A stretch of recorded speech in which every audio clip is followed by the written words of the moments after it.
news.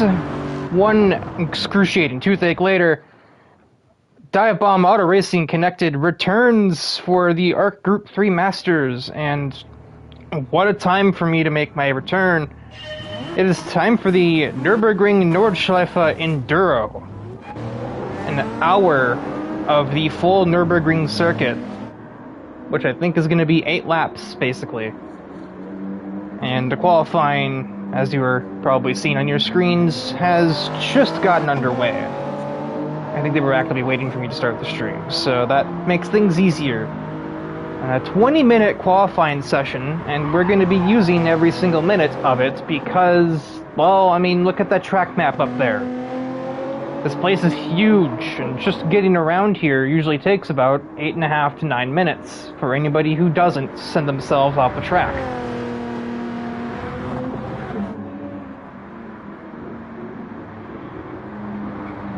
The starting grid order may just as much be... The starting grid might be determined just as much by attrition as it is by sheer speed. I imagine there will be a few drivers who might invalidate their lap, and depending on when they get that invalidation, their entire session could be over. I don't know how many are going home. I don't want to look at my own profile Discord. This is not what I wanted. Okay, the other lobby has 10, this one has just 8. So, we are sending 3 home today. I had to clear these tags while we're waiting here. Hang on.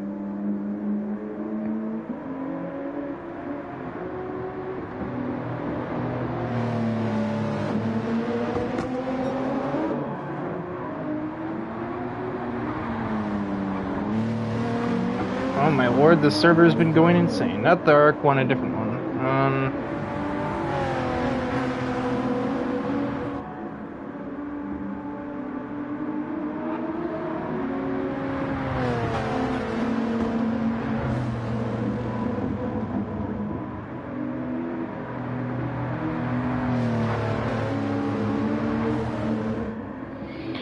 Looks more like a pace lap at the moment, because everybody that's on their soft tires, they're trying to make sure their tires can go 2 whole laps here, so...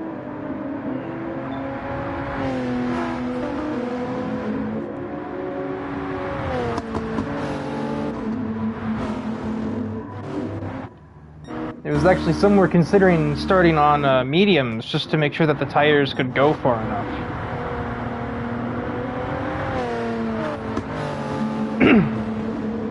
But it seems like, well, at least no one in this lobby decided to make that call.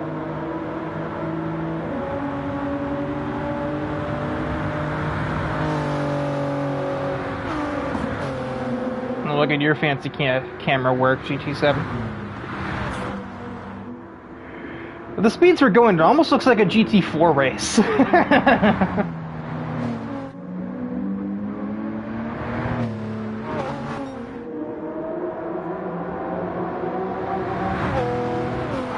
Listen to that reverb.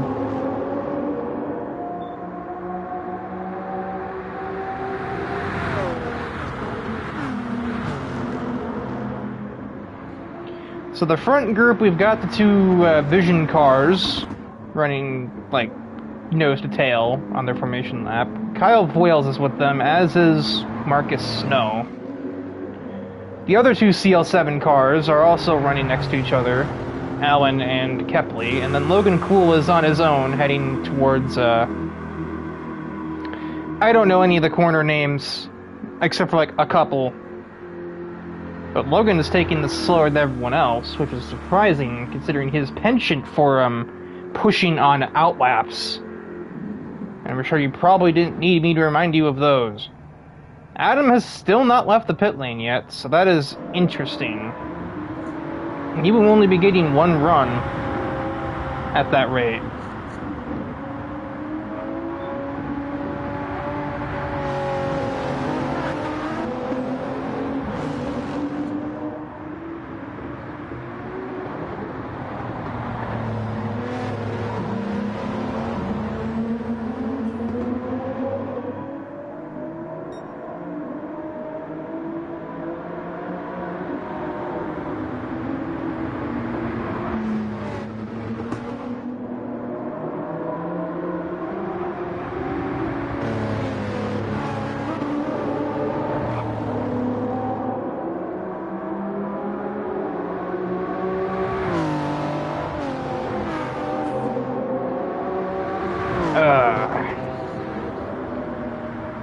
we're almost halfway through the lap.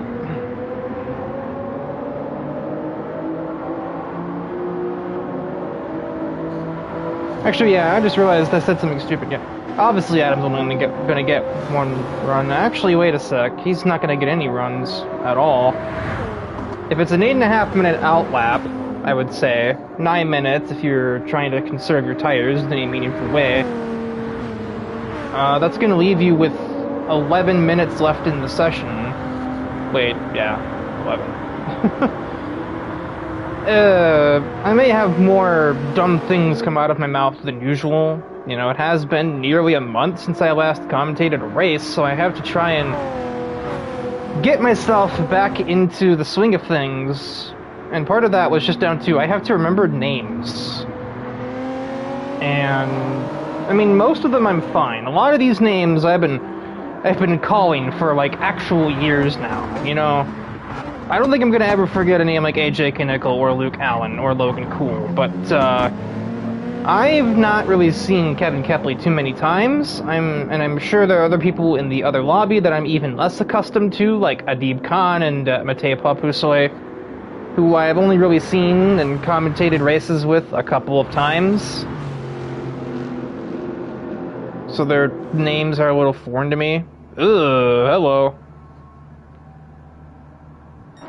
Yeah, even so, Adam is still playing with fire because 9 minute out lap, you'll be able to start your lap for sure if you went now, but you've only got 3 minutes from when it's effectively a 23-minute session, and if you're not done with your lap by the end of that 23 minutes, you are just cooked.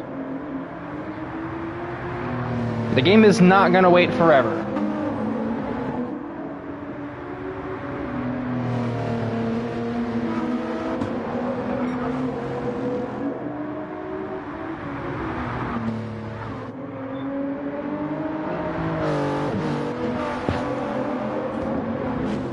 That invalidation thread is also very interesting because if somebody does mess up... Rubbish shot wanted to pass there. If somebody does make a big mistake and get a time penalty, I don't remember where AJ said the problem zone was.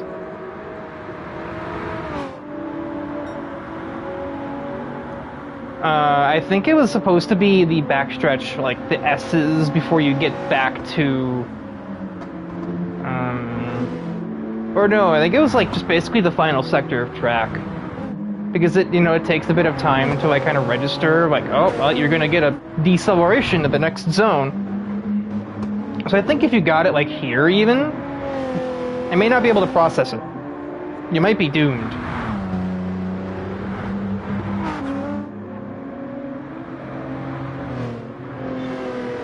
Speaking of doomed, Adam still has not even driven out of the pit lane yet, unless that's a my end thing somehow. That would be really confusing, though.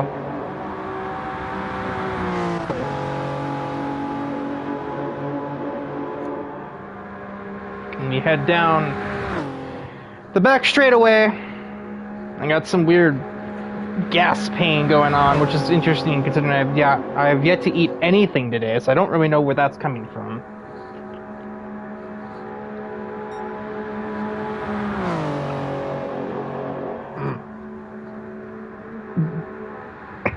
Example 1, I forgot to mute my mic before taking a drink.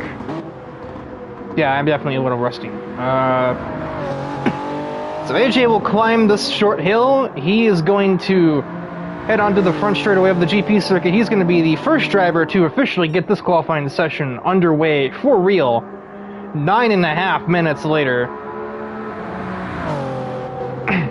Following closely is Voiles, Robichaud, and Snow.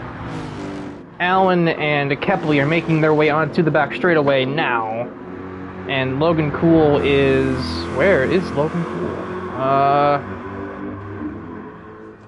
Oh. I don't know the play. I don't know the name of the corner, but I know where he is. Like... I really gotta be mindful of that. Don't jump out too far. It is asking a lot of the game to load different parts of the track on command, so I basically need to always scroll down the driver list if I can help it, otherwise we'll get this crap.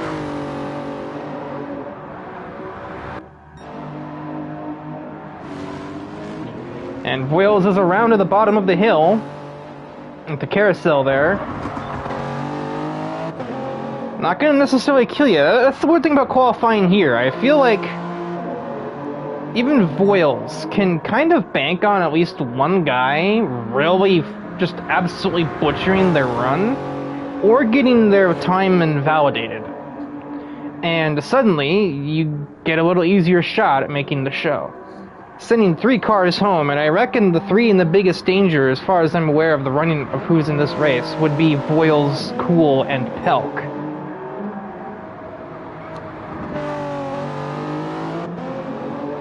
I don't actually know, like I said, I don't know who's in the other server. I know some of them, like I know basically all of, I said all of CL7, no, all of FR Racing is over there. I know both the short and sweet cars are over there.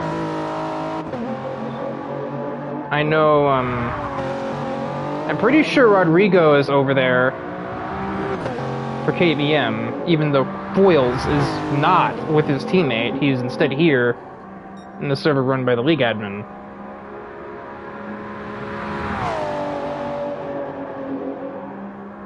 And he barely even lifts through Flugplatz. That's one of the few turns I do know by name, is Flugplatz.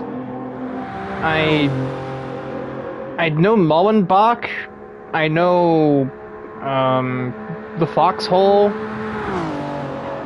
I know Dottinger. Oh, it's the back straight. That's about all I can give you. And then the carousel and the mini carousel, obviously. Hey look, it's an ad for a car that's not in the game yet.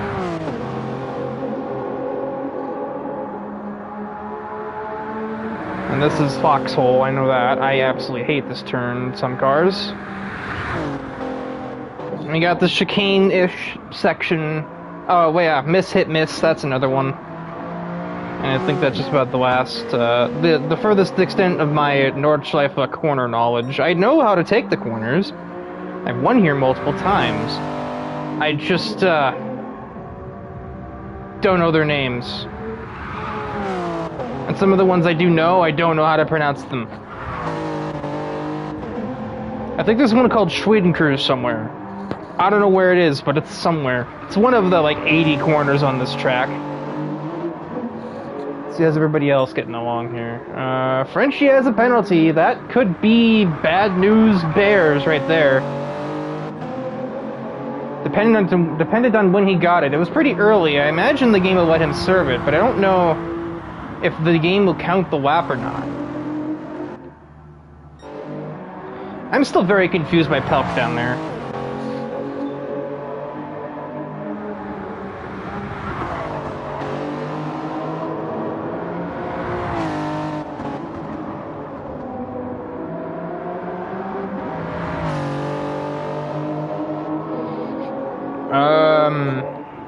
Yeah, let's see. Voiles is currently just in Marcus Snow's way. Luke Allen is... I don't know, I don't have any frame of reference here.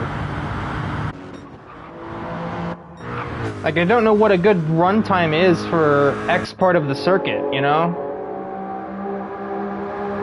I'm sure AJ is probably pretty on pace. I haven't really seen many mistakes from this lap from him, but it's not always about mistakes. It is, you know, then it is a race. You do gotta go fast. Obviously, AJ is a fast driver, but he's not the fastest like he used to be. Whomst is that? Why are they here? Crazy. The name rings a bell. I don't remember them. Either way, they're too late and will not be racing, even if they are a part of ARC, which I suspect they are. They have to be a friend of somebody in here. He is out of here, alright. That was a neat cameo appearance. That's trippy.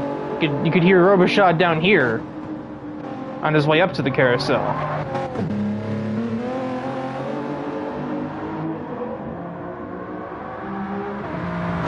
As Robichaud leaves the carousel, you can hear Snow and Voiles heading towards it. I don't think that'll be happening for anybody else, though, except maybe the two CL7 cars back here. I don't know if Luke is far enough ahead for that to work, though.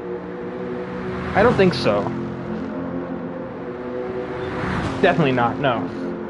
They'll be in the carousel at the same time. Would be a cool chance for some pictures if the camera could ever zoom out far enough.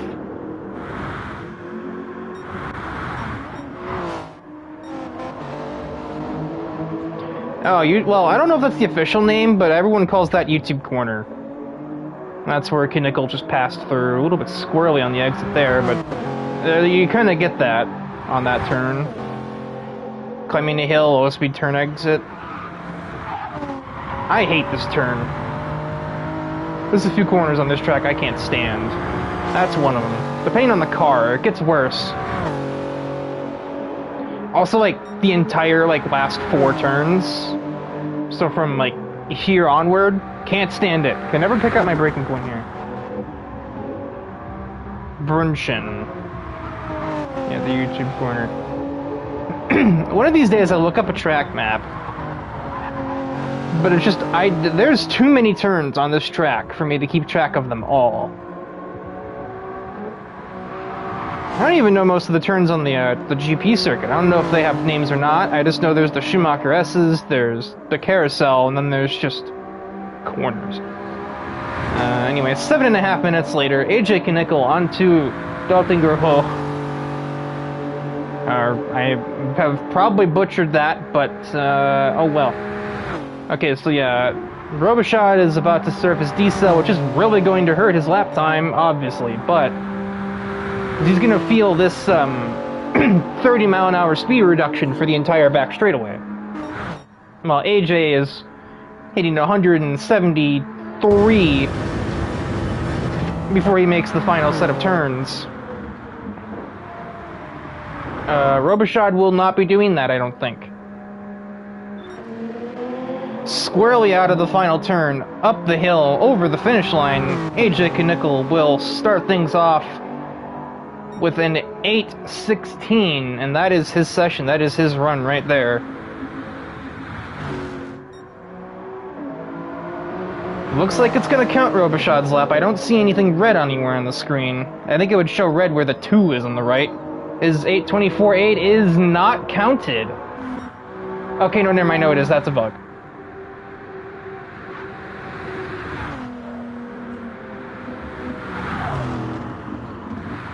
Heading through the final set of turns now. Kyle Voiles survives the lap despite all the odds. It's not rapid, but it's a lap, and sometimes that might be all you need. A 53.3, followed immediately by a 49.8. And we'll see what his teammates do back here. Kepley is getting a tow off of his team owner, heading down the long back straightaway. He's letting off, I guess. That's a call. I mean, I guess he doesn't have a choice, but I feel like he might have been able to get by cleanly. I suppose, I don't know. It's hard to tell. Adam has just left. Okay, so I'm not just imagining things. He was just not on the racetrack. Not me not imagining things, and also GT7 not feeding me misinformation, which is the thing I was expecting more. A 9:30 for Luke Allen, a 9:26.6 for Kevin Kepley.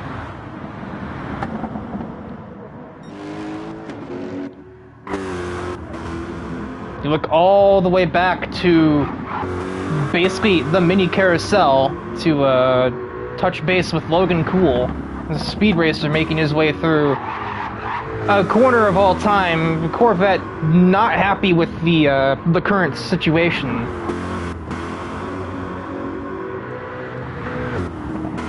Final turn for the 83 machine. Well, at least for a few minutes, basically. That was like the final turn. My controller has just escaped. Get back here.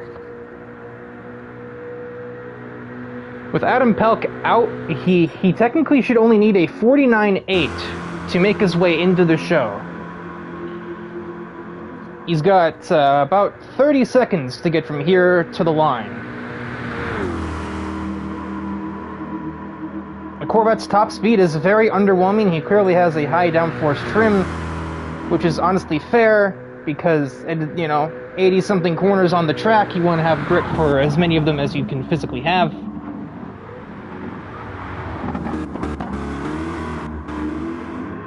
I don't think he's beating that 49.3 though, but he should be on track to defeat Kyle Voiles in his, I don't know what he did.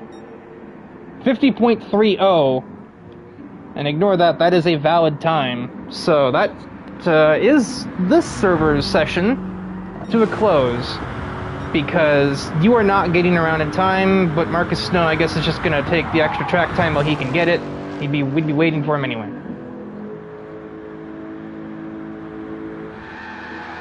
Luke Allen's doing donuts.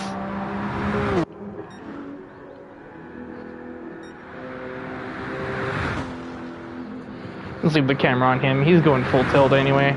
Better than staring at a car doing 50 miles an hour.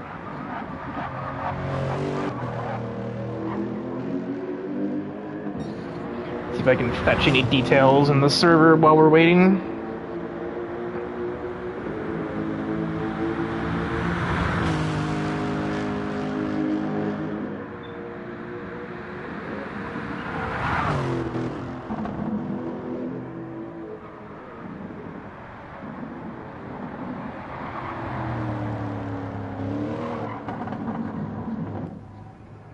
Oh, he's just done. Robichaud is also just done. And Luke Allen is, Uh-huh.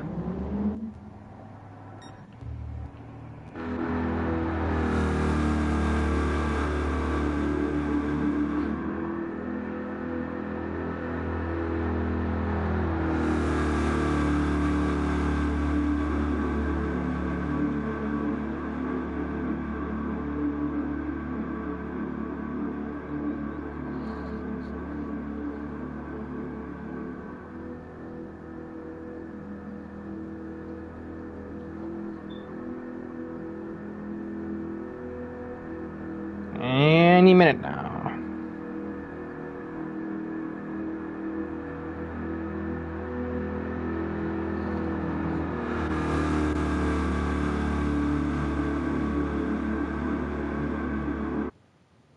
There we go.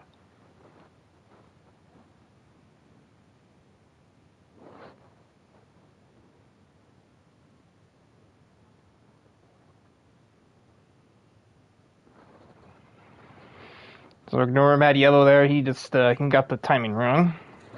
I thought that was like somebody joining in from Ridwan's server way too quickly, but no.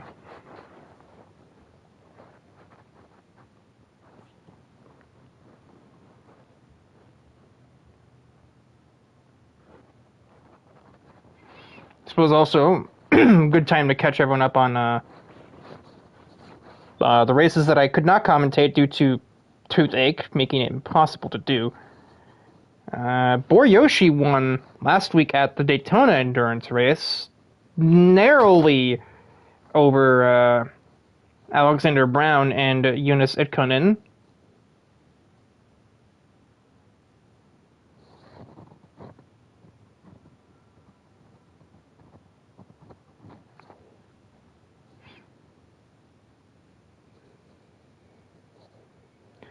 And looking at both rounds from Laguna Seca, Ridwan won round 1. Also narrowly over Rodrigo. And round 2 went to Alexis Heredia, 7/10 over Ridwan.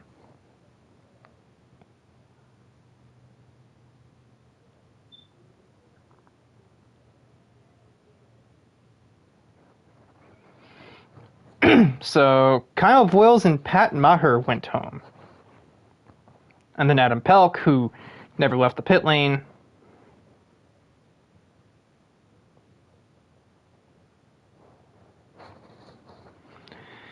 And apparently Mattiello is being credited with 20th place, so there's at least that for him, even though he missed the timing window.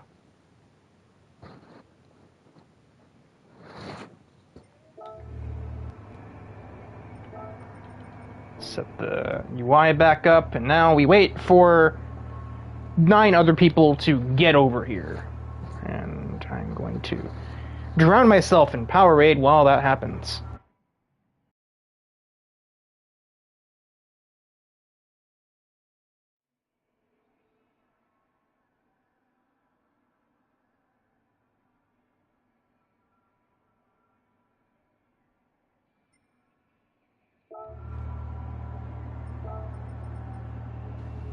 Just put it back up a second time.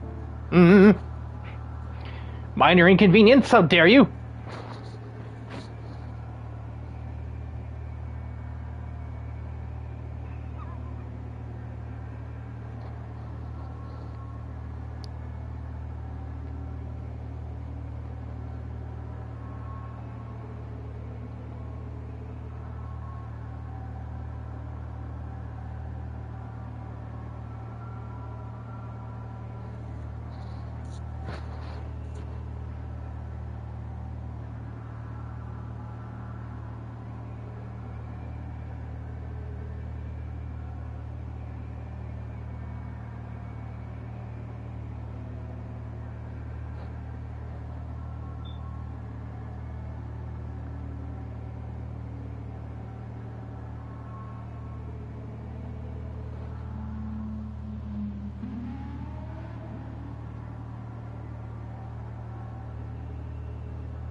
I guess just put the camera on somebody who's driving, at the very least, while I'm immersing myself in Discord, waiting for things to happen.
How dare you?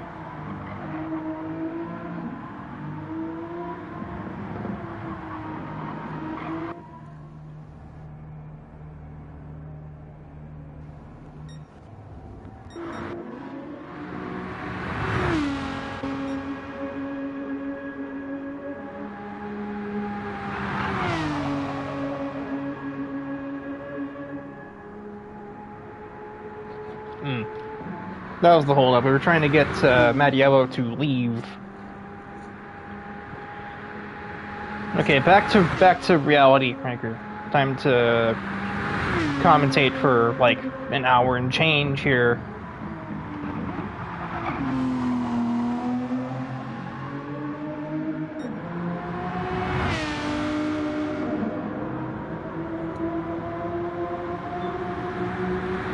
There's the last one. There's Khan. I don't even think that's the right reference.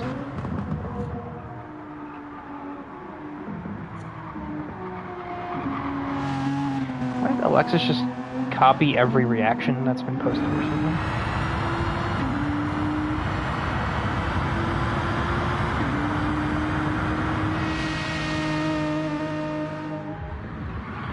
Well, that'd sure be, ooh, next didn't like that. That'd be win post material. The camera work on that straightaway.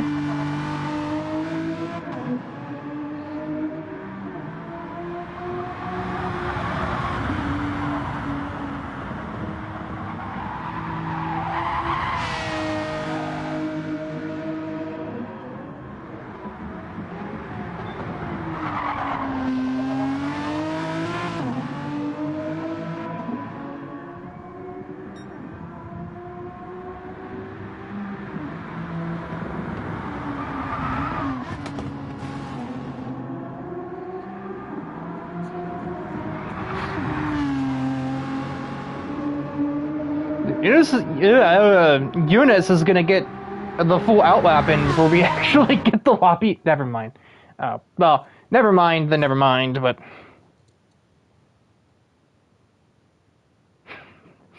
the timing of that. I pressed the button!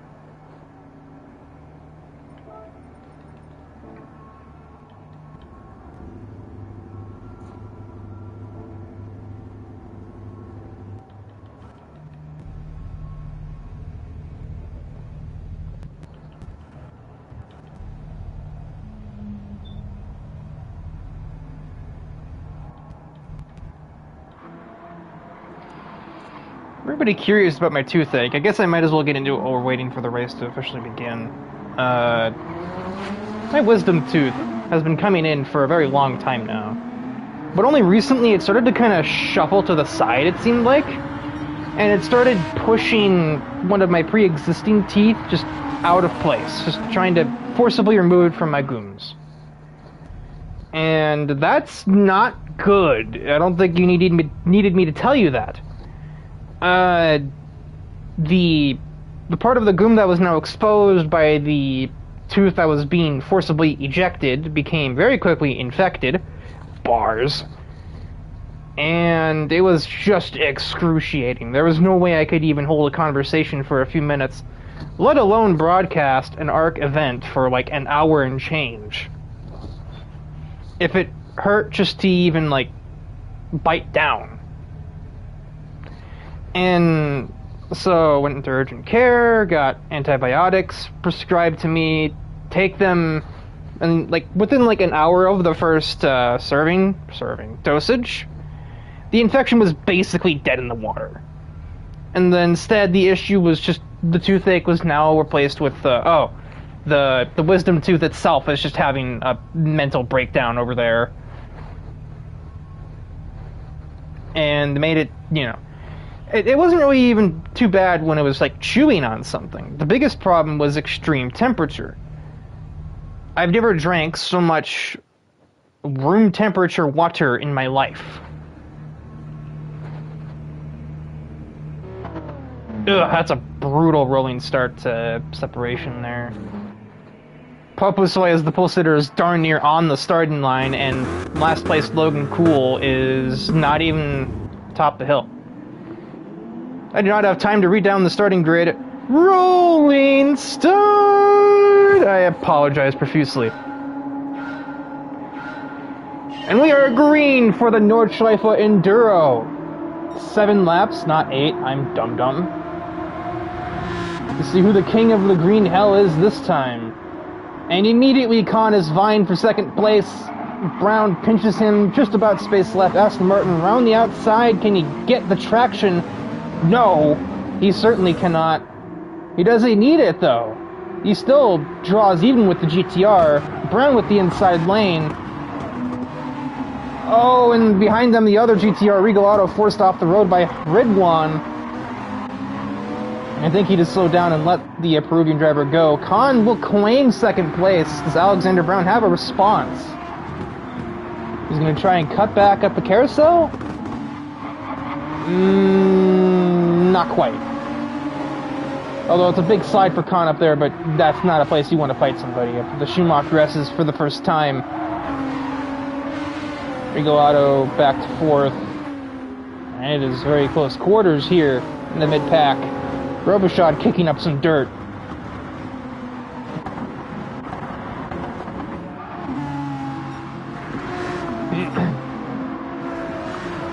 A strong run for Brown on the way down the back straightaway. You could try and set something up into the backstretch chicane. You got to take every opportunity you can possibly get here, because you don't get too many with how narrow the Nordschleife itself is. Big contact. Khan sent through the dirt, and yeah, Brown's not going to be allowed to get away with that one. Here comes Brown's teammate Regal Auto through on the Aston Martin driver. And now we enter the green hell. Officially. A minute and 40 or so later.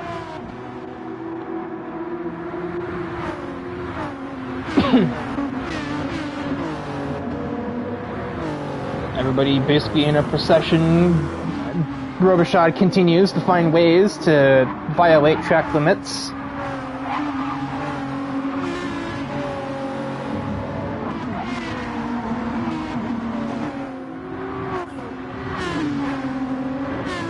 That's another strong run for the 14 car. He's going to go alongside Khan at Flugplatz. Is a darn near suicidal decision, in my opinion, but that is why understeer, laws of physics, outside wall. Ridwan rejoining mostly out of control. He's going to lose a lot of time for that. Get a bump in the back from his teammate Yoshi, who had nowhere really to go to avoid his stricken team owner. Everybody files through, a little fast left there. One of the tougher corners on the track, really, if you were to ask me. I don't have too many problems with it, but that doesn't mean it's easy.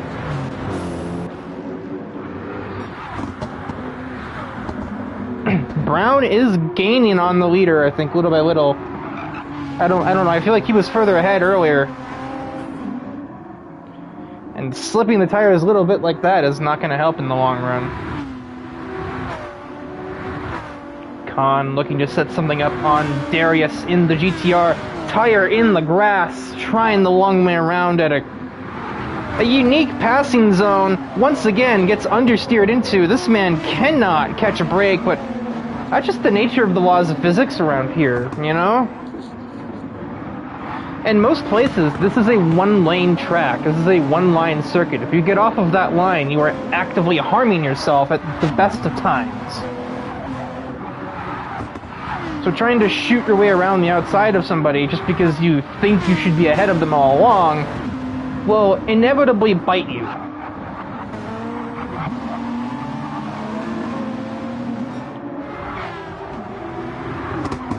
Papasoy is once more extended his lead over the 13 car.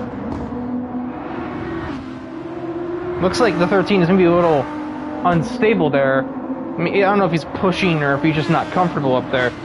His teammate, Regal Auto, is closing in under a second away. Not quite close enough for a slipstream, though, unless he really nails this turn. Which, I mean, he did it pretty darn well. I don't think he's close enough, though, to really get a slipstream off of his teammate. They're going forward with the Peruvian driver through the second fastest part of the circuit. This uphill run through the trees. Completely flat for about 20-25 seconds, I'd estimate. And then quick jab of the brakes. Tires squealing in pain, but they're just gonna have to live with it. Do it again, but without the brakes, and mind the grass on the outside.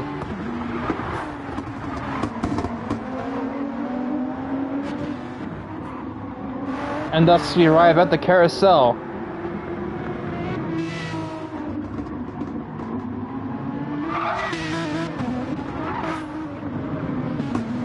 Oh, Khan gets ahead on the way into the carousel, and Darius almost gave him the bumper.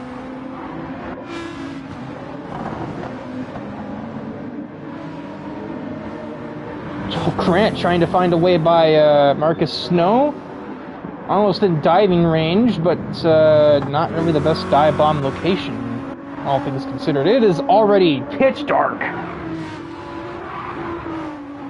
You really cannot see much right now already. We're only 6 minutes in. We're not even a lap into the race.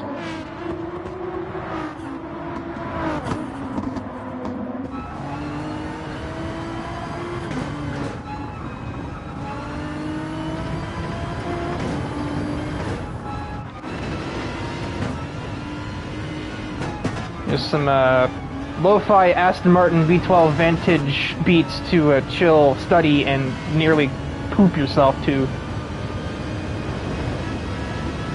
Racing or motorsports horror film, Nordschleife at dusk.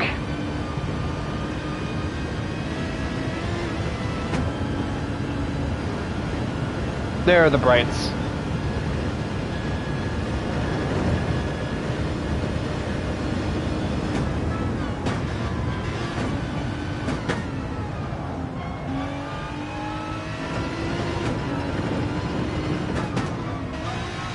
Why are the headlights so inconsistent?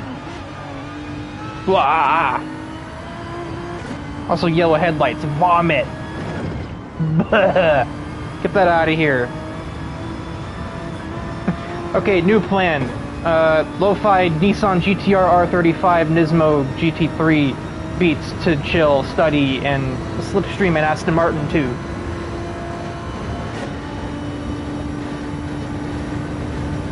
Despite Matei's best efforts to keep him from getting that slipstream, that Nissan is rapidly approaching his location, and I'm probably going to want to get back out of this camera, because I think we're about to see a challenge right here. You don't want to waste time on the Nordschleife. Matei parking himself right in the middle of the track. White headlights on the left of your screen. That's a move for the race lead in complete darkness, completed by Alexander Brown. The GTR does a little dance in celebration, but now's not the time to celebrate. That Aston Martin right there, 2 abreast as we begin just the second lap of 7. And there's nothing that Alexander could do about it. Lost too much speed, but he got just a taste of slipstream, and that'll keep him in position. Can we get a crossover attack, ladies and gentlemen? No, but he doesn't need it. That was really good traction off. Okay, never mind. Matei got much better traction off. Never mind. Now, let's see. There are 15 other people on this track. What else is going on? Nothing. Got it. Oh my god, there's no light. Oh, that's because the thing hasn't rendered, that's why. I'm like, hello? Twilight Zone? What? No, just GT7 not being able to handle the sheer magnitude of the Nordschleife. Then again, it does it on the GP circuit too, because I feel like it probably loads the Nordschleife with it.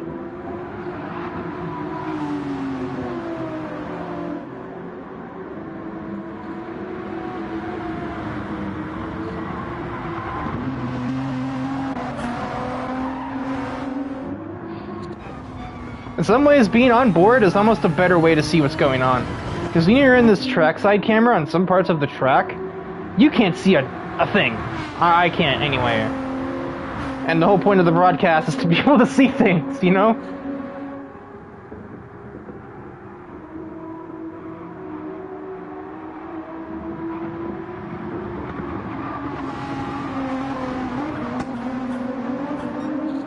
Wiggly for Brown on the way back onto the Nordschleife. At least it sort of looked like.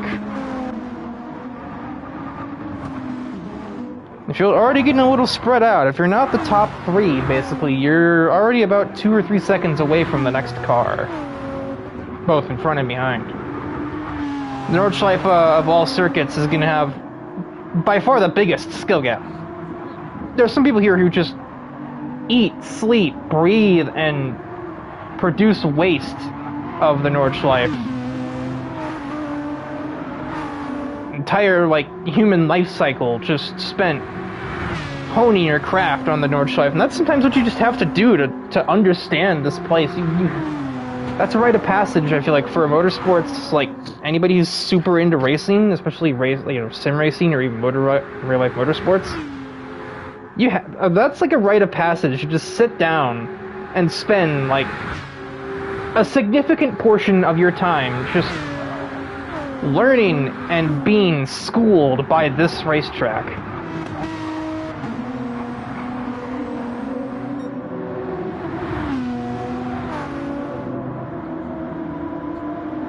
I don't really gatekeep very often. I kind of hate people who do that, but I would dare say you cannot call yourself a real sim racer unless you can consistently get around this track without hitting anything.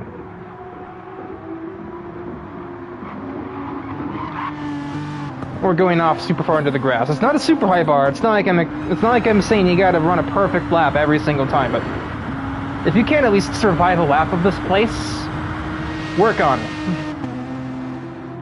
If you don't like the Nordschleife, try again.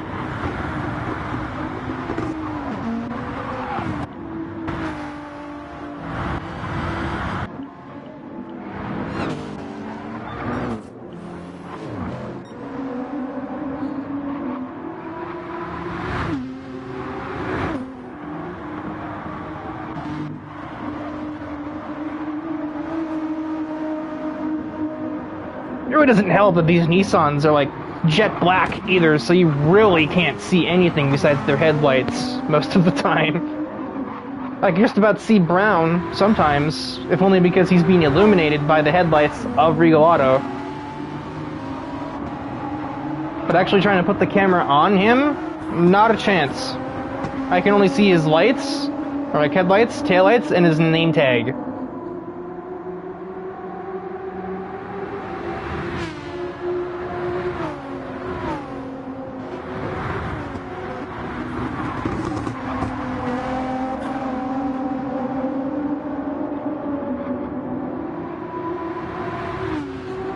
Regal Auto is having a strong middle part of this lap. He's wheeling his teammate back in. But we saw that on the last lap too, and then by the time we got out of the once we were out of the first carousel, Brown picked up the slack and drove back away from him, and pursued Papusoy in the meantime. I don't know if we'll see that again or not.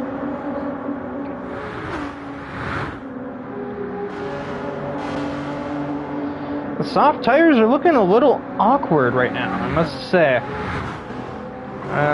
There's only one driver not on them at the moment, and that is one Jonas Itkonen, who's on the mediums.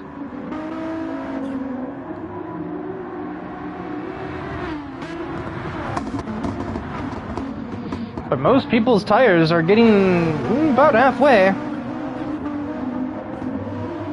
And you're fine for that as long as you, like, are starting to run low on tire near the end of the lap. But if you get caught not paying attention and your tire goes out, like, at Flugplatz or the Foxhole, you are invited to suffer. That is all you'll be doing for the next, like, 10 minutes. So you best be mindful in advance. Schedule an appointment in advance, or your soft tires will not abide by your nonsense.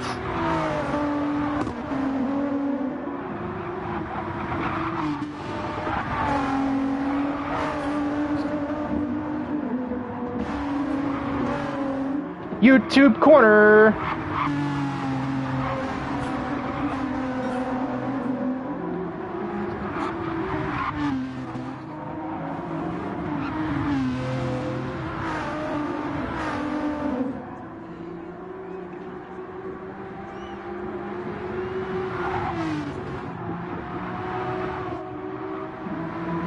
I'm sorry, was somebody in that crowd there speaking intelligible English?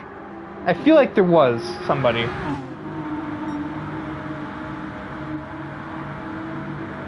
God, it's still just total darkness. There's no, like, track lights or anything here either. That's, like, the big thing about it. It is just darkness. You don't get anything else.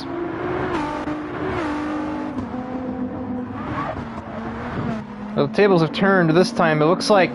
never mind, that was a terrible carousel for Regal Auto. I was gonna say, it looks like Brown might be under threat from his teammate for second, but seems like that's not true. Just check in with everyone else. Darius, I think, just spun out. He's trying to get back to speed.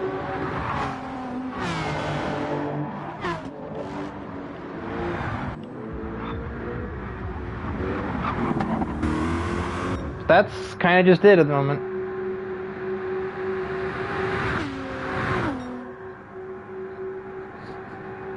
The GTR is so quick. Like, the Aston's not a slouch. I need to, like, reiterate that.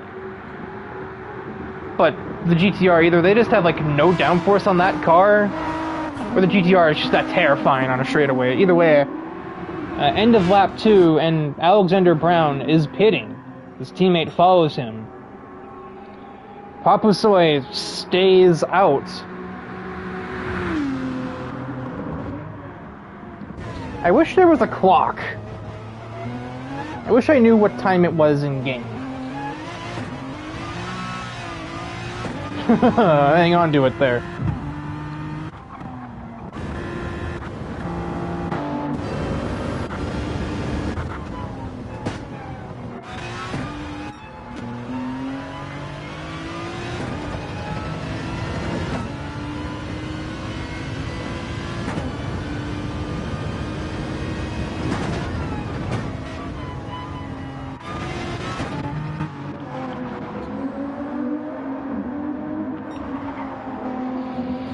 So critically for Alexander and for Rodrigo, they have rejoined into pretty much open track.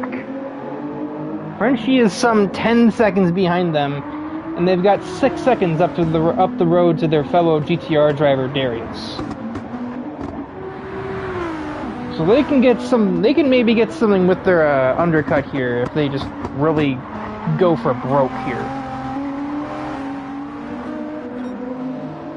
But it is the medium tire, and I think most of us know by this point that the medium tire is just kind of slower. A lot. Like, it takes a soft tire to be kind of just at the cliff darn near for the mediums to start being quicker. I wouldn't be surprised if the soft is still the quicker tire with the tire in the shape that Matei and Khan have theirs in right now. By the end of the lap, sure, I'm no doubt the mediums will be quicker, but right now, I think the Aston Martins are still the quickest. These two Aston Martins specifically are going to be the quickest cars on the track still.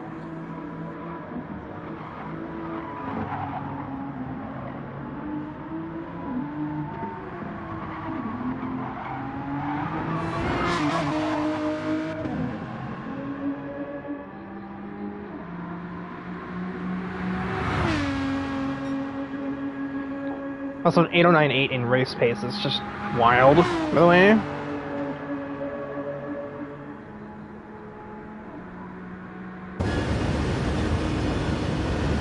You and your inconsistent... Oh, he is turning them on and off on purpose. That's what's going on.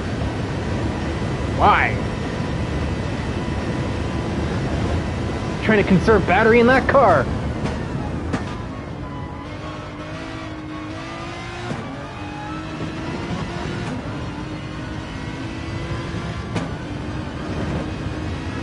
This sort of thing sounds like somebody's spitting when it upshifts. There's a few cars like that in this game, though.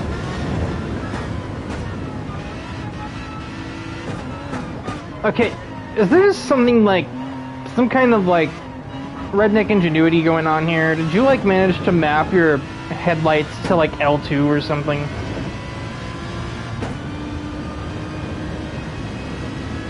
Or no, isn't Matei on a controller? Is he just pushing down on L3 so hard he's toggling the headlights? Is that what he's doing?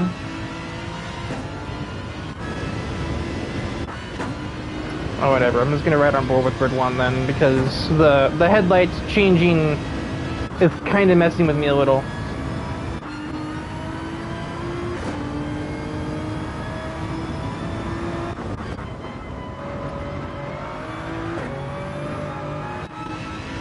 Actually, no, we'll sit on board with Ed Cunnin. He's trying to chase after AJ Knickel. We'll actually watch somebody who's near somebody. They're just gonna have, like, the middle part of the race is kind of a lull, you know? We had the opening excitement. And as races are wont to be, you know, we gotta sit and watch until the end. You won't believe what happens next.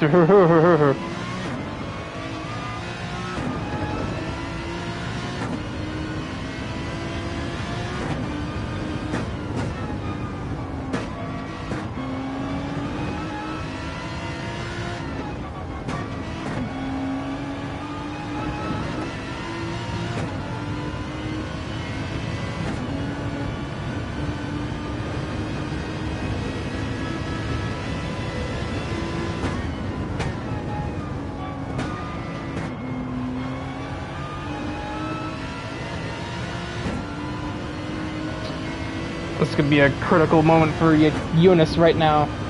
Half a tenth back from Knickel. Caught him well on the exit of that tight turn there. And now we charge up the hill with the Aston Martin getting some slipstream.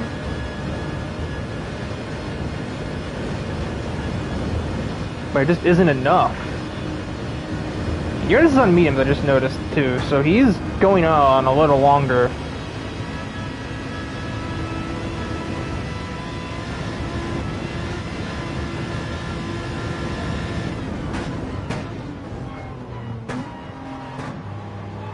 Do I see a windshield wiper moving? Are we getting some classic Germany weather going on here?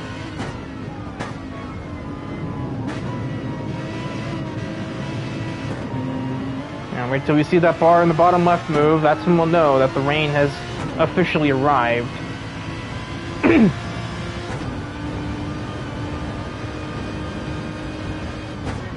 And of course raining here too. Maybe it's a downpour somewhere else on the track that no car is on. Maybe it's a downpour near the mini carousel, or maybe it's torrential on the GP circuit, but we're nowhere near there, so we don't even know.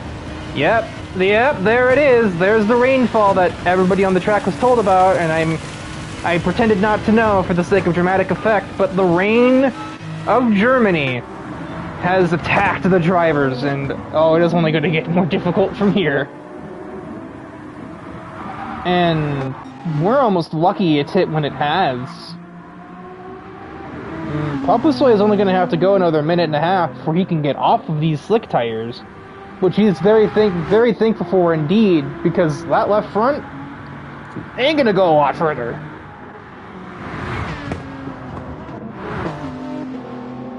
Oh, that was terrifying. Yeah, Aitken, you might want to hold off on trying to pass him, buddy. Unless you're going to do it on the straight, which would be the smart thing. Because I don't think you want to take any risks when there's now moisture on the circuit. Just be lucky he doesn't hit that crossover point, or if it does, oh, it's going to hit it. That is a downpour section right here. And everybody is on. Yep, that caught Darius out. Oh, that's hydroplaning. That is awful. AJ Knickel is dying. Somebody's backwards. Darius is around. Ikunen is putting around. Ridwan is driving a shopping cart. Oh my god, it's nearly heavy wet. Matej's doing 160 in this. Oh my god, my ears are dead.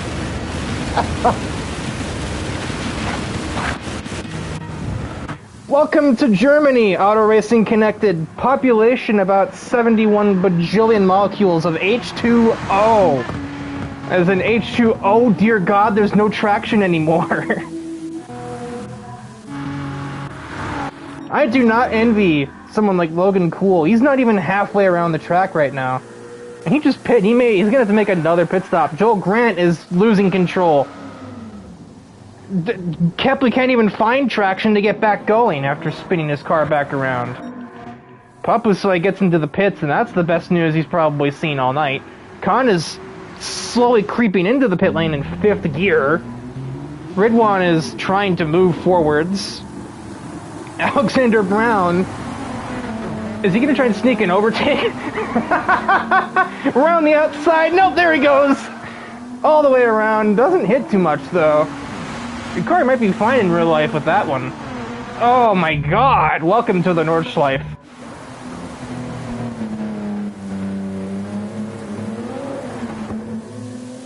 born 1998, died 1998, born 2025. Welcome back, 1998 Belgian Grand Prix. Oh, did you just put intermediates on? Oh, you poor souls. This is not intermediate conditions. This is wets. I'm pretty sure this is wets. You're on what the hyperdrive? What in the world was that? Turned into that old Windows XP background with the little hyperspace going on. Alexander's got it right. He's on the heart. The heart. Absolutely not. That's not even in the regulations, Riker. He's on the heavy wets. I think he's got the right plan here. I don't know, some parts are drier than others. It's not too wet on the GP circuit. But it's torrential on the GP track, I think. It stopped raining. Has it just dumped a blanket and then disappeared? Either way, it is nighttime too, so that rains, that precipitation, the moisture on the surface of the track, that's not going, oh my lord, it's not done at the carousel. Nope. Absolutely not. Hey Logan, not having a great time, it seems.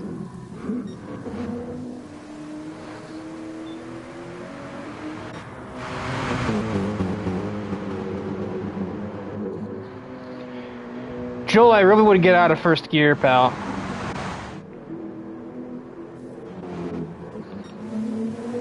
Luke Allen is spun at the final turn. He's struggling to get back in reverse. Robichaud makes it, but damaged left front, and just front. Call the race for the FIA. This is too dangerous. That'll make me laugh. This is basically just seal the deal for Pupsley. Even if those tires are not the right ones, they're probably close enough. He's not gonna lose that much time. Not when second, third, and fourth are all on the intermediates as well. Even if the heavy wet was like the call of the century from Alexander Brown, he's gonna make up 30 seconds in these simply horrifying conditions. The sun's coming up though, so maybe there's a bit of hope yet for the drivability of this circuit. But that's not what Alexander Brown wants, I don't think.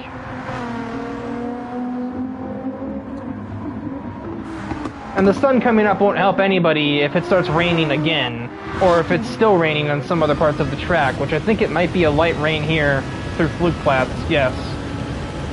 Can just about make it out collecting on Hamza's windshield. That oh, Nelly! Absolute save your life wheel work from the Australian driver. But Rodrigo doesn't care. He's back. He's on his tail now.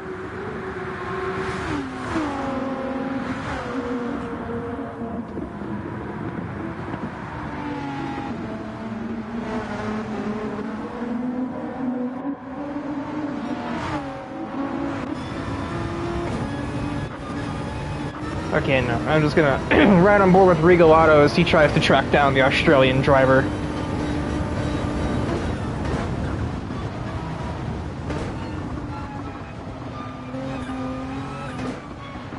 It's hard to say if inters or wets are the best tire right now. I think it just depends on what part of the circuit you're on. Oh, right here they're absolutely wet though. Oh my...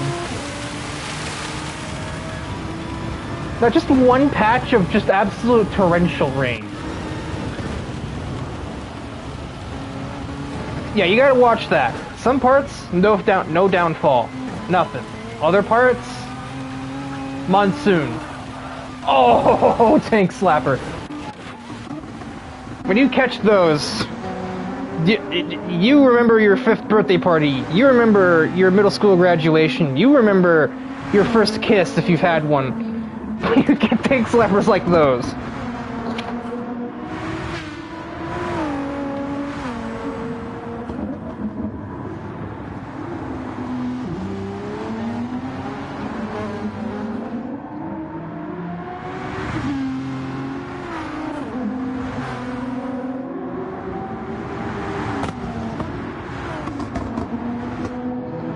This is one of those days I'm glad I'm not in the driver's seat.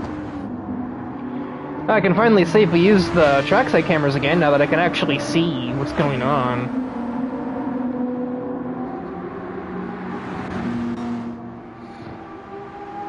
Matei's losing big time. He's not going too fast right now. It's neither of the SNS cars, though. Look at that. That used to be 30 seconds between Alexander and Matei. It's now 23. But the gap between Matei and Adib Khan has barely changed. So these three are just that quick in these changeable conditions. Very changeable, as you can just see when it is raining versus when it's not, depending on the part of the circuit you're at. Khan's got nothing to offer right now. That gap is even continuing to decrease. He has no confidence in that car.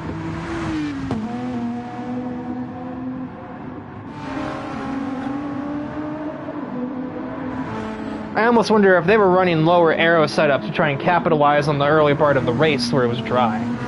And that would be how they were so quick early on. This Ridwan's gonna miss the carousel. Actually, that might not be a bad call. No, never mind. It's not really that much more wet down there.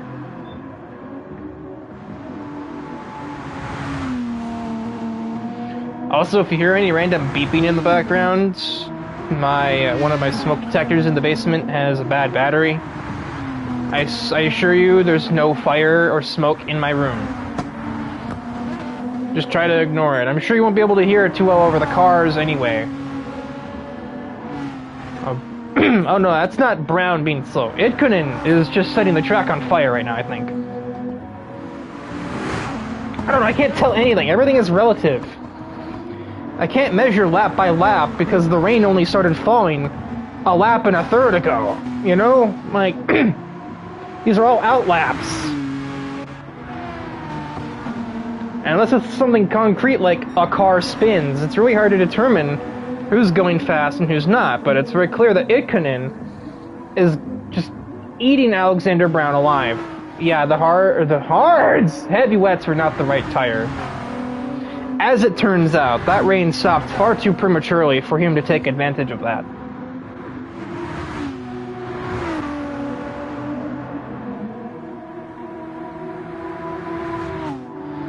Gap to second reduced to 4 seconds and change. Gap to the leader, which Khan is still getting closer to Papasoy. I think he may have made a mistake or two while the camera's been looking away.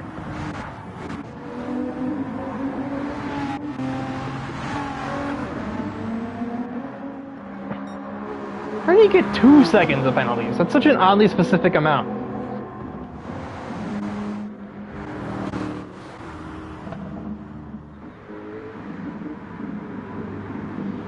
Logan went to heavy wets. The cars at the back went to heavy wets because they were probably just traumatized by the absolute horror that they had to endure because the rain started falling for them when they still had like a third of the track to cover. Like, when the rain started falling, Logan, I don't even think had passed the mini carousel. Logan was like, I think around where, like in between Marcus Snow and Luke Allen when the rain fell.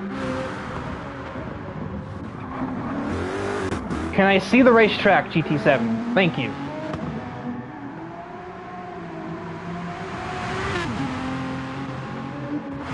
No decision to pit there, my would you. Khan is about to be feeling the threat of Ridwan and Rodrigo in a moment. Or they pit in? What? And Alexander is in, so he must think the wets were wrong. And I wonder if these two think the inners were wrong.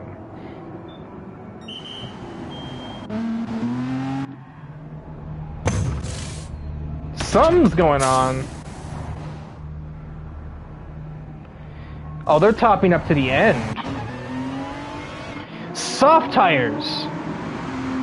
Soft tires. That is a very bold strategy. And Rodrigo is on mediums. Brown cross pit lines, he's on mediums. Darius is on mediums. Is the crossover point really already here? That's going to be dangerous at some parts, though. Even if the rain has passed completely, the track's not drying up that fast. We're still seeing it at like 50, 60 at some parts of the road. And if you get even an inch offline, your goose is just cooked, you know? I think Eunice made the right call, and I think staying out one more lap was right. You're much better off running intermediates on a dry track than dries on a wet track, especially here when it's going to take you 9 minutes to get back around, and that's 9 minutes to sit there and question your life choices.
Now I really can't monitor the gaps because, yeah, the cars that were gaining time just pit.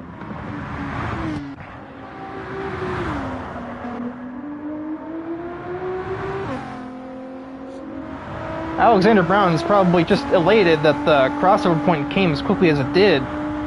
He was definitely on the wrong tires. Wets, especially now, would be terrible. Inners, you can make another lap if you have to. Hards, you'd be losing way too much time and they'd be cooking themselves because of overheating, unless you went out of your way to literally drive through every single puddle on the circuit.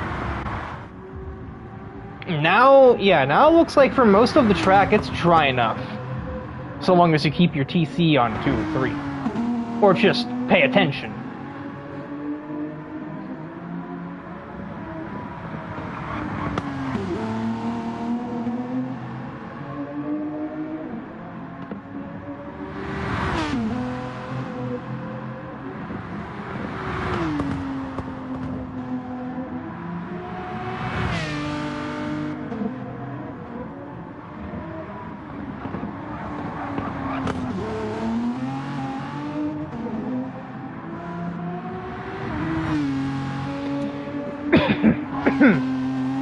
Excuse me. I literally missed the mute button. I hit the PlayStation button there, but I kind of like hit right in between the two and just did nothing.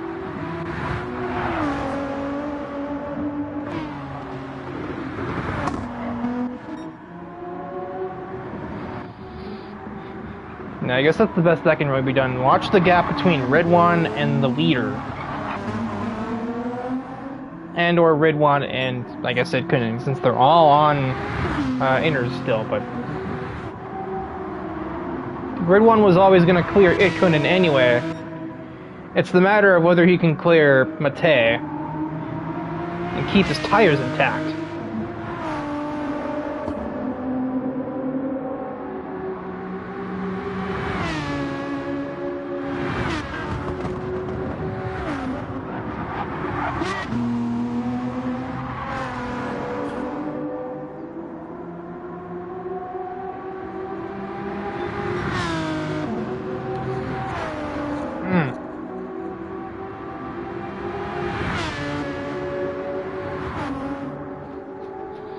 It's basically like exactly 37 seconds between Ridwan and Mate right now. I don't remember where it started at.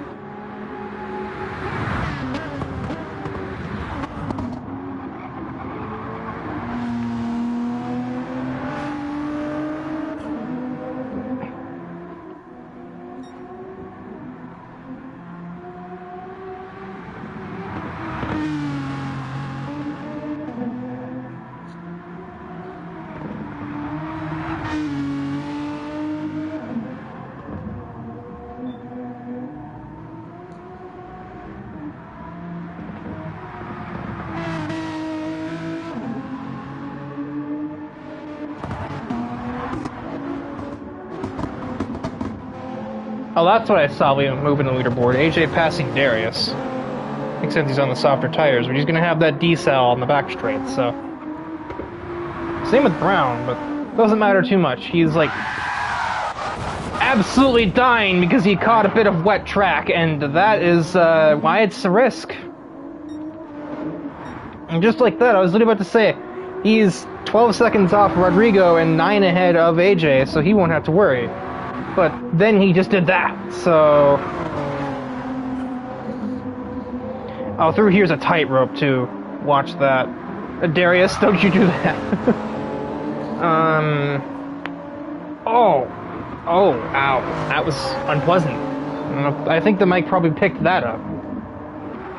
Yeah, completely dry on the track, on the racing line. YouTube corner.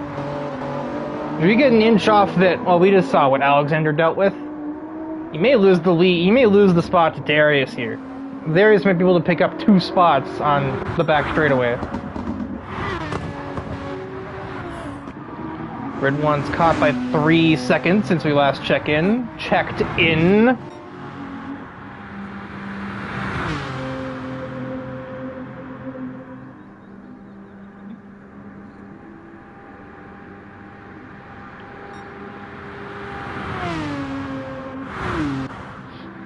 It's kind of a wild view when you get a really long stretch like this. You can really see the dry line, like plain as day.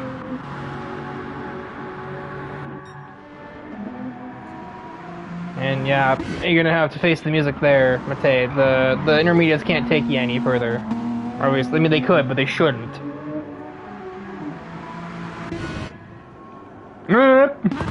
Heck.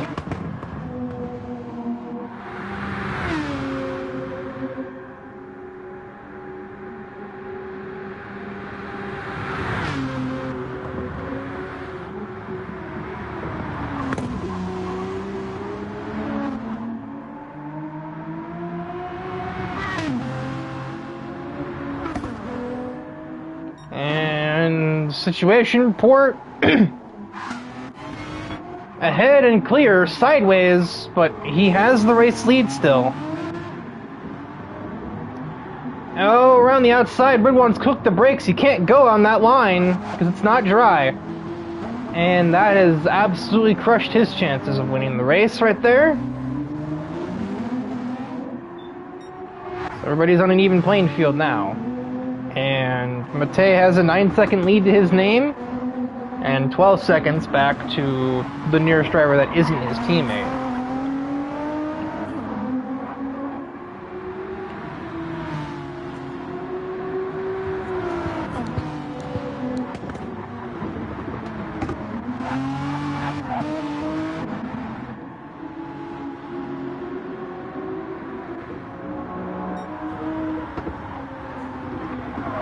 Alex did lose that spot to Darius. How did AJ get 20 seconds back? He must have spun or something.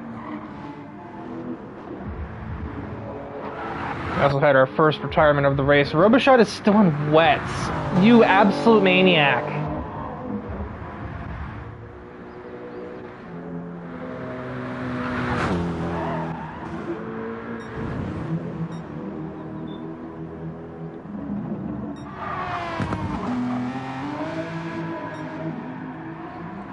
He had one retirement. Marcus Snow exited the race. Not sure if that was down to his own volition or not.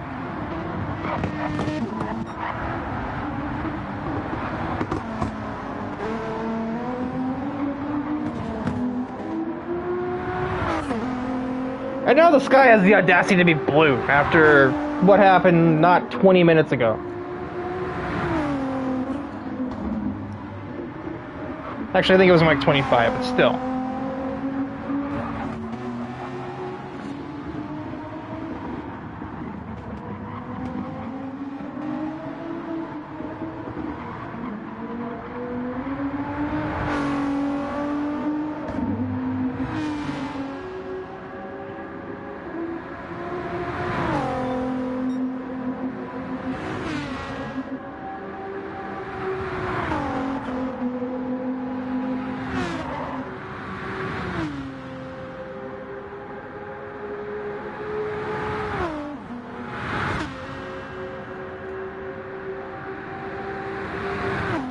Now just see if everybody can hang on to the end. Mindful of the wet line that will still absolutely demolish you if you touch it. But the track is definitely dry in most parts altogether, so it is just a case of taking it to the finish line.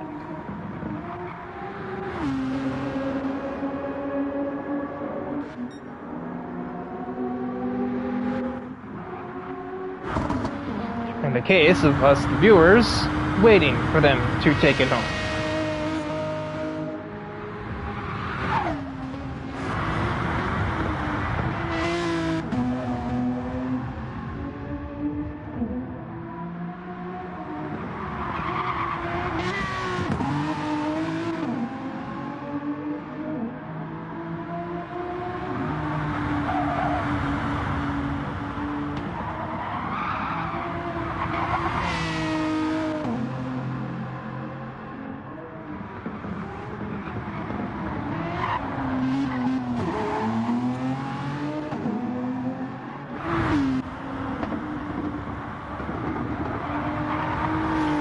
Regal Auto is now rapidly losing time to Papa Soy, who's clearly gotten those softs in like full working order now. Unless he absolutely just fumbles the bag and just goes for a swim, just about. This is in his hands.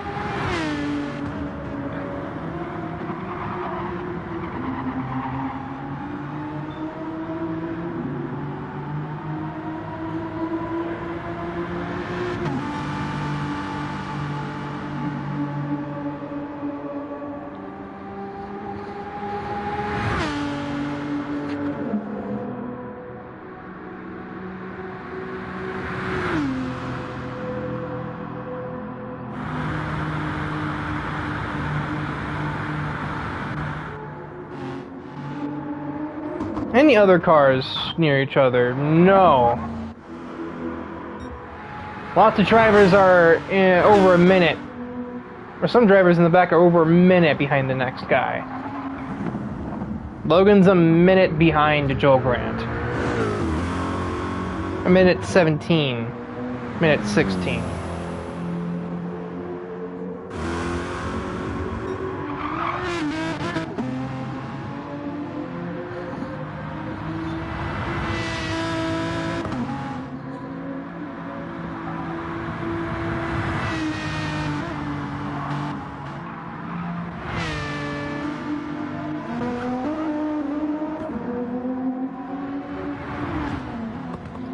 You just passed Ribbon. How did I not see that? Because you didn't put the camera on them. But, you know.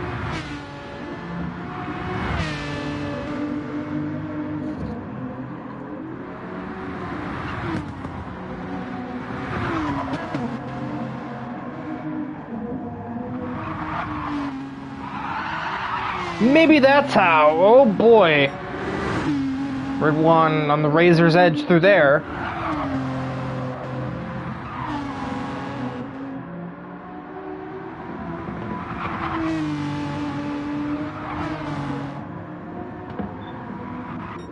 Starting to get a little drowsy. I haven't eaten yet at all today, and I've been up since noon. So I had an event at like 3:30 that took until like 6, and then I had an hour to get ready to do the commentary here now that my toothache was finally relieved, and I guess that was a good time to just finish the thought. I trailed off on that. I think I was interrupted by the chaos of... Or no, I was interrupted by the start of the race. That's what happened. My wisdom tooth was being a pain. And this obviously could be relatively nullified by taking like Tylenol or other painkillers in moderation. Or just gargling salt water or whatever else. But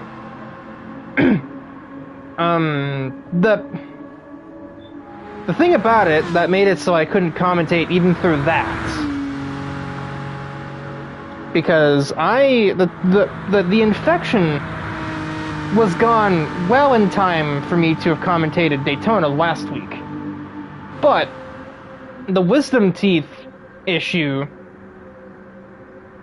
was compounded by the fact that it's so far in the corner of my mouth, and was so irritated that as I would speak naturally,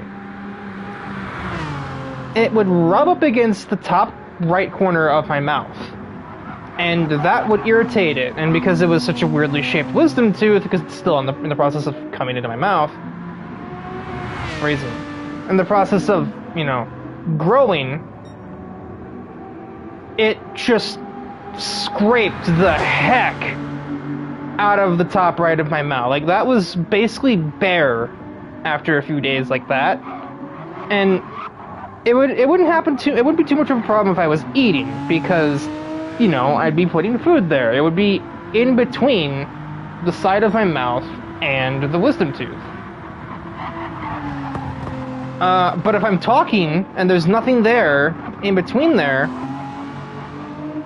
I can even feel it clipping the corner every once in a while. But it's not going to be irritated anymore, because it's been 3 whole weeks since the toothache started, and it's been gone since about Wednesday, I would say. And by that, I just mean, like, completely eliminated. It was basically gone by Sunday, but it was eliminated by Tuesday or Wednesday. I just didn't want to chance it because, you know, I don't want to irritate my mouth any more than it had already been irritated. So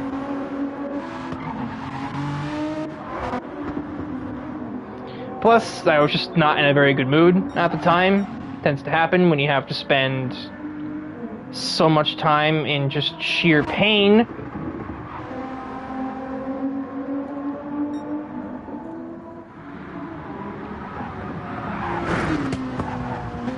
That's the second time you found that dirt there, Con.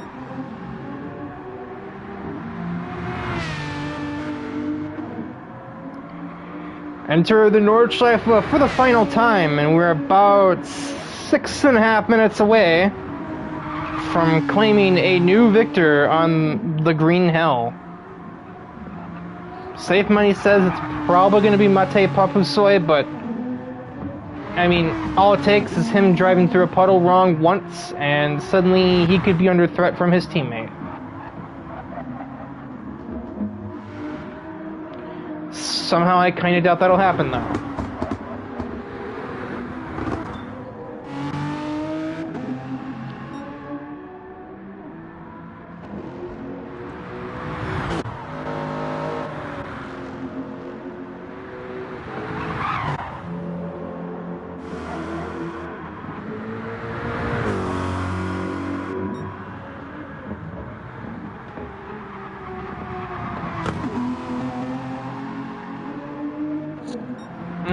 Those issues.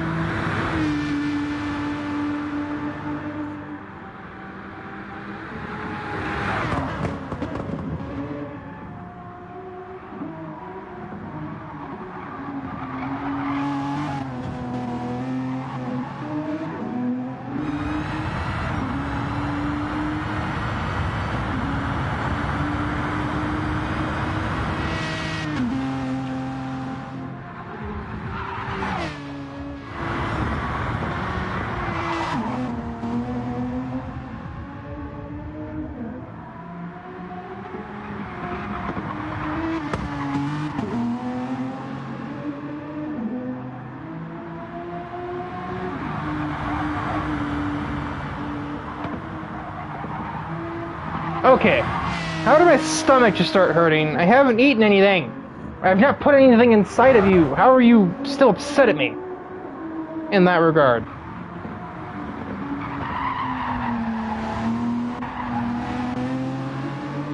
Jonas's earlier pace has faded. Ridwan is back to just about within striking distance. And these two are basically the only two cars who can even see each other on the racetrack right at the moment.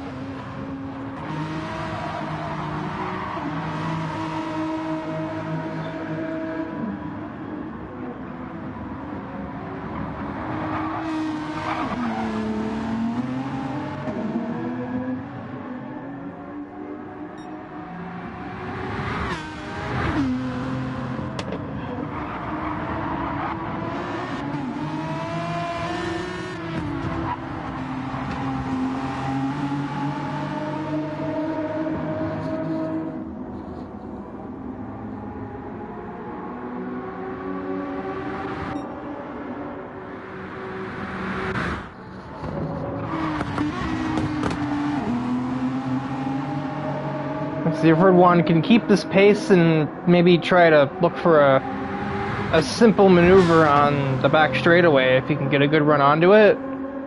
Because I don't think he'd want to do it any sooner than that, unless Edkunen just makes an actual, like, severe mistake.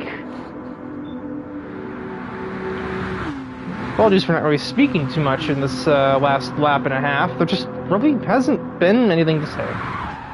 I'm just going to be upfront about it. I don't have a bunch of data to read through. I guess I could read through the point standings, but I usually start to do that in the last 3 or 4 races. So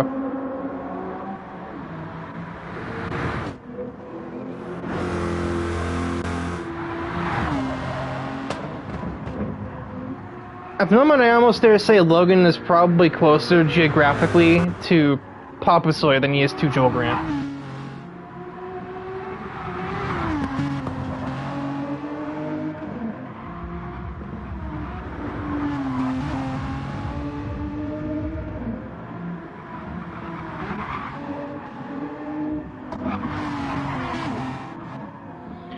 Just keep the camera on Red One, and we'll see if he has a last-second shot at his teammate up there in the 46.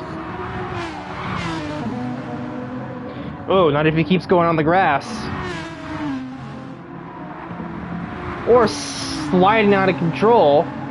He must be pushing to try and get up to his teammate. Really pushing. YouTube corner. Get out.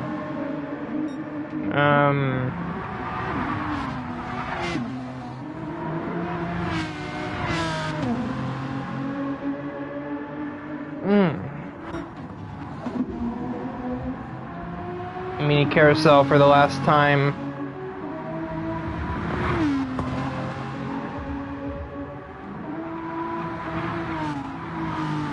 And off he vanishes down the back straightaway. His teammate 9 seconds back. Rodrigo had nothing to offer. And now we'll just watch the 2 leading FR Racing cars and see if maybe Red One can steal 4th at the 11th hour.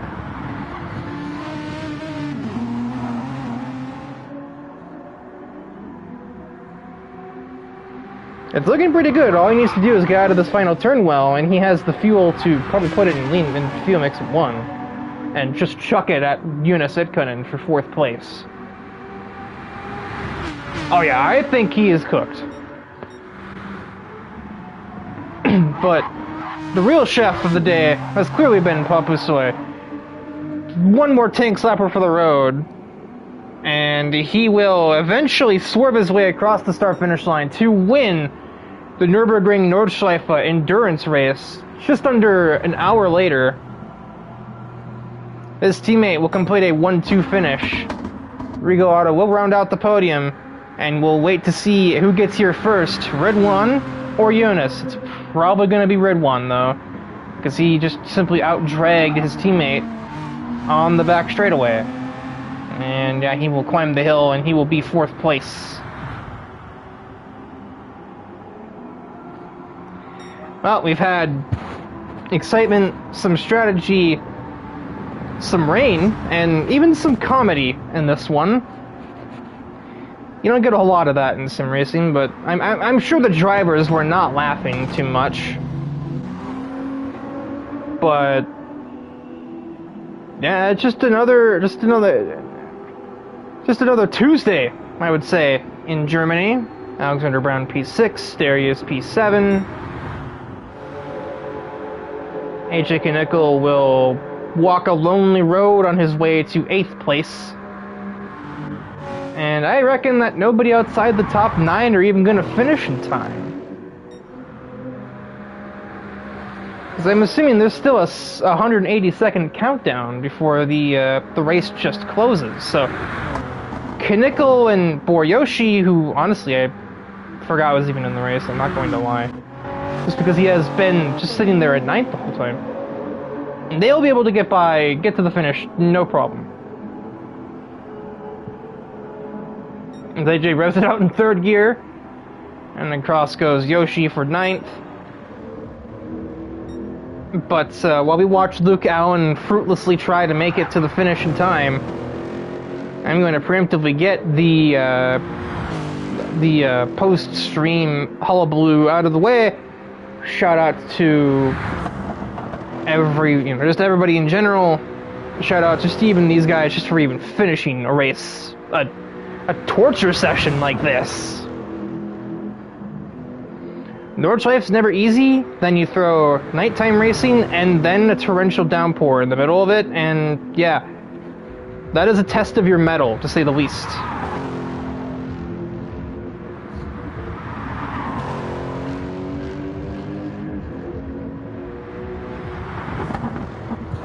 Shout out goes to DIVEBOMB, ARC's title sponsor, who has, is a